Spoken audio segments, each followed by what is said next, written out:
Have you ever been sick in public? It's pretty embarrassing. Now imagine it on an international scale, to the point where the Japanese came up with a slang word for it. That's what happened to President George H.W. Bush in 1992. Thanks to viewer Angel Castaneda for this story request. I'm Bob Summers, and this is a presidential story.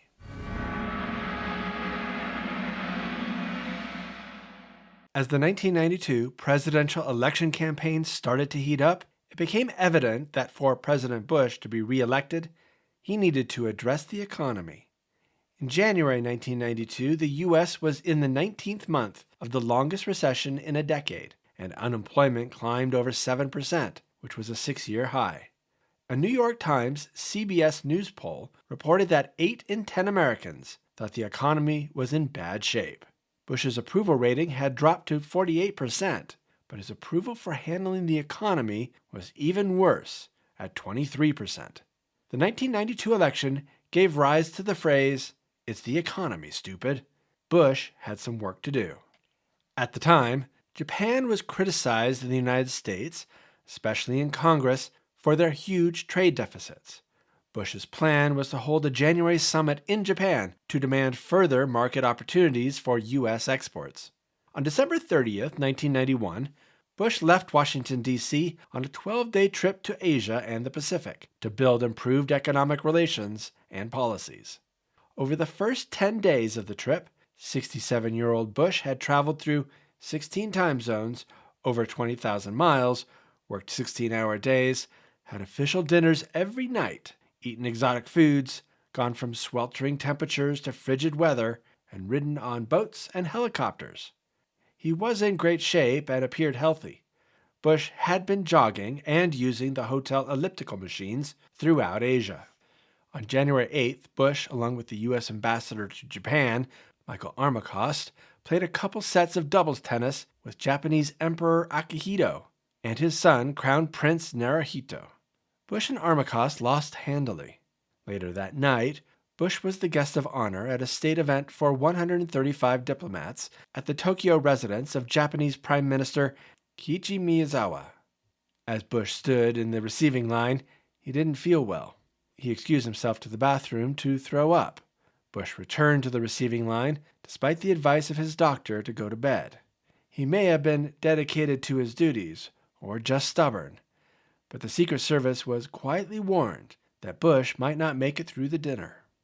At about 8:20 p.m. local Japanese time, between the second course of raw salmon with caviar and the third course of grilled beef with peppery sauce, Bush pushed back in his chair and fainted.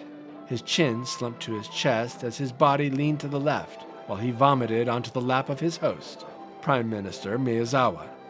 First Lady Barbara Bush immediately leapt to her feet and held a napkin over her husband's mouth until the Secret Service took over. As Prime Minister Miyazawa cradled Bush's head, the Secret Service gently lowered the president to the floor. As Bush's eyes fluttered open and he regained consciousness, he quipped to his personal physician, Dr. Burton Lee, "Roll me under the table until the dinner's over." Within a few minutes after the panic in the room subsided, Bush was on his feet, white as a sheet, but gamely smiling and apologizing for the incident. Bush wanted to appear healthy and vigorous, traits he had cultivated for many years, so he refused the ambulance waiting for him. But he did leave the dinner early, walking to his limo under his own power, although he did continue to vomit in the limo during the ride back to his guest house at Akasaka Palace. Barbara Bush stayed behind and at 8:55 spoke to the assembled crowd. She was followed by General Brent Scowcroft, Assistant to the President for National Security Affairs, who delivered the President's prepared remarks. Shortly after the incident, an Idaho man named James Edward Smith called CNN and posed as the President's physician, claiming Bush had died. A CNN employee entered the information into a centralized computer used by both CNN and its sister network, CNN Headline News. And Headline News nearly aired it before it could be verified. We say right off the bat, we have not confirmed this through any other source. Stop. We are now getting a correction. We will not give you that story. It was regarding some rather tragic news involving President Bush, but... Smith was subsequently questioned by the Secret Service and hospitalized at a private mental health facility for evaluation. The following day, spokesman Marlon Fitzwater said Bush had a mild case of gastroenteritis and was feeling fine after taking an anti-nausea drug. This was not another heart-skipping atrial fibrillation of the kind that struck the president the previous May as he jogged at Camp David, which was later diagnosed as a symptom of the thyroid condition Graves' disease. Later that afternoon, Bush was back at work, holding a news conference with Emperor Akihito at the Akasaka Palace. Hoping to avoid further embarrassing the U.S. president, Japanese public television kept the video of the event under wraps.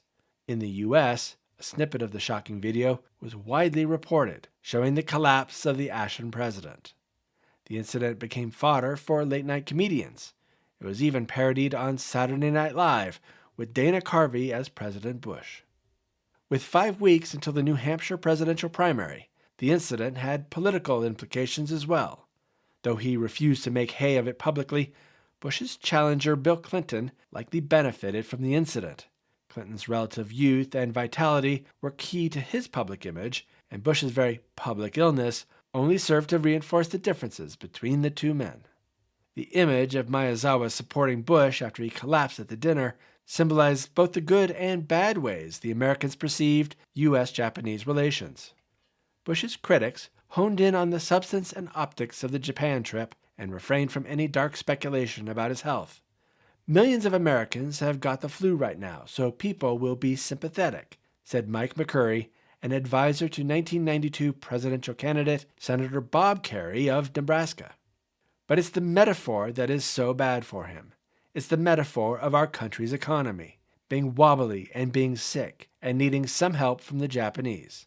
That's an image the American people probably find distasteful. Writing about the incident later, Bush said he did not remember fainting at all. The last thing he remembered was seeing a beautiful light and feeling like he was in a quiet heaven. Bush may not have remembered fainting and vomiting, but the Japanese immortalized it. A new slang term entered the Japanese lexicon, bushusuru, which means to vomit but translates to do a bush. Thanks for watching.